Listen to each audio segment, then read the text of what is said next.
वाह वाह वाह। कोई नजरों से ही पूछे कि सावन क्यों मचलता है,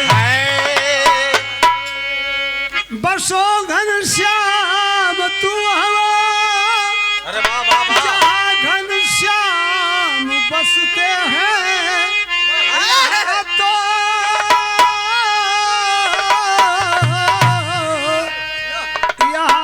यहाँ तो शीतला भैया, सुनील भैया, यहाँ तो आंसुओं से भिगे नयन दिन रात रहते हैं।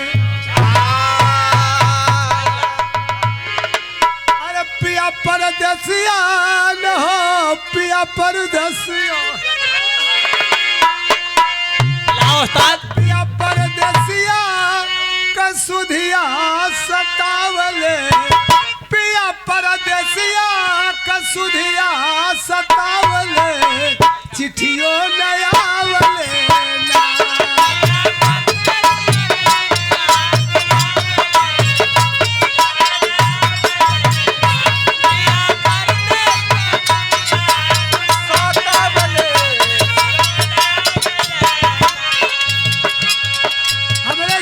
पहलवान सिकंदरपुर के धरती से अपने माने जाने पहलवान जमाने के कहते हैं कि देसी घी अब ना मिलेगी, ये देसी घी का कमाल है।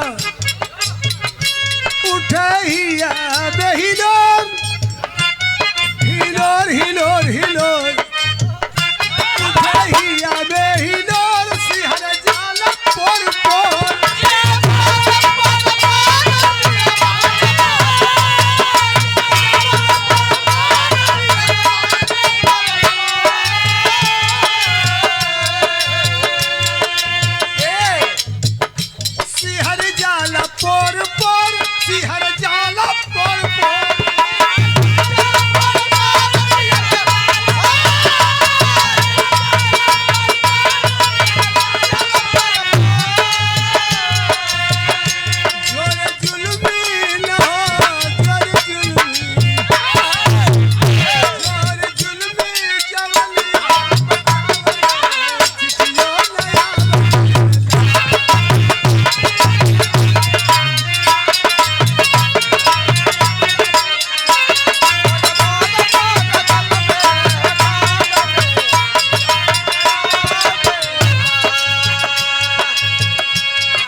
हमार जीवन का संगी जब बिरहा में इनाम पहले बोला। अरे भाई दे तो ले ले बेटा, मौसम पुरुआ हमारे प्रधान जी कहाँ गए, प्रधान जी मेरा रहना एरिया कहाँ चल गए, बली प्रधान। तो बेचन भैया के बार बार आशीर्वाद में हमार बहुत प्रिय साथी और हमारे संगत में हमेशा रहे। तो बेचन भैया के बार बार आशीर्वाद बा, मालिक है ऐसे ही बनल है।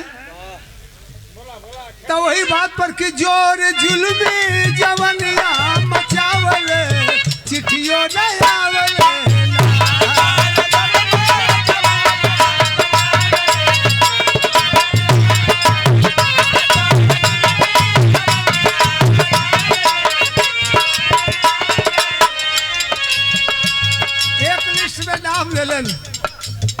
आई कुल लिस्ट बाद में हुई, लेकिन कहना के बाद कबा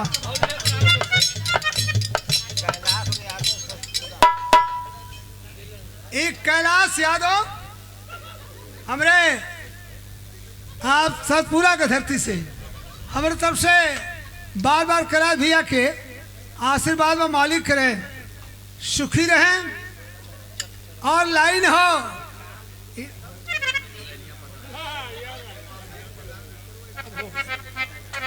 अब आधा लोग तरी गाना हो, अब दूसरा हो नहीं कजरी तो हो गए।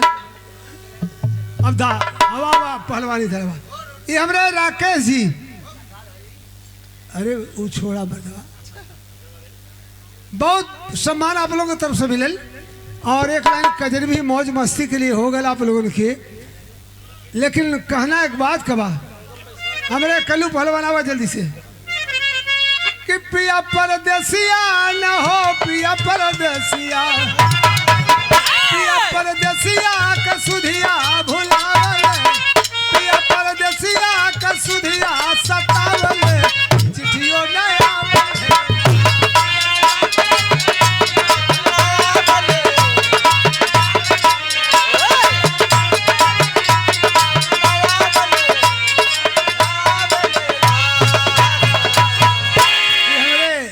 बेचन भैया की तरफ से फिर मिलन।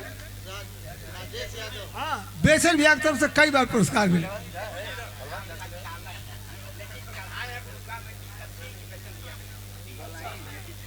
बेचन भैया के नाम से प्रधान ही देलन कहला यही कलैनिया के कि पुरुआ हवा हो कहला कि संचालक हुआ और चढ़ौला बड़ा कर रहा। बड़ी अनमोल बात है कि पूर्वी बयारिया से अरे करीला गोहार पाती ले पाती ले पाती ले कौन देश पियावा हमार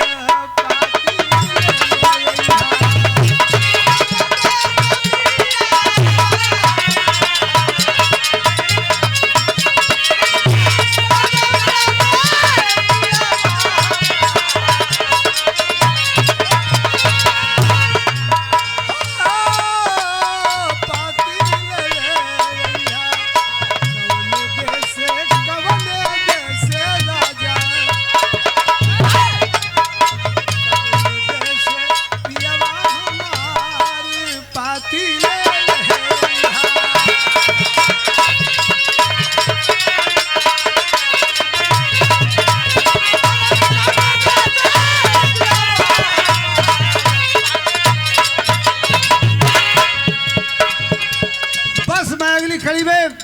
प्रधान जी आओ तो ले लेता कुछ मिल जाता बस। आप रुक जा लेकिन मनवे नहीं मानत तोरे संगीत का नाम मोहन। अच्छा हमरे प्रधान जी की तरफ से ये 100 रुपया पूरा मिला। सब लोगन के जे भाई लोग दे सब लोगन के यथाउचित नमस्कार प्रणाम धन्यवाद। अगली कड़ी में राजकुमारी घोरावल की गायिका मंच पर आवे और ये पूर्वी बयार जैसे चलत हो वैसे बिरहा जब होए ला तो ऐसे ही बयार होला ऐसे ही बरसात होला।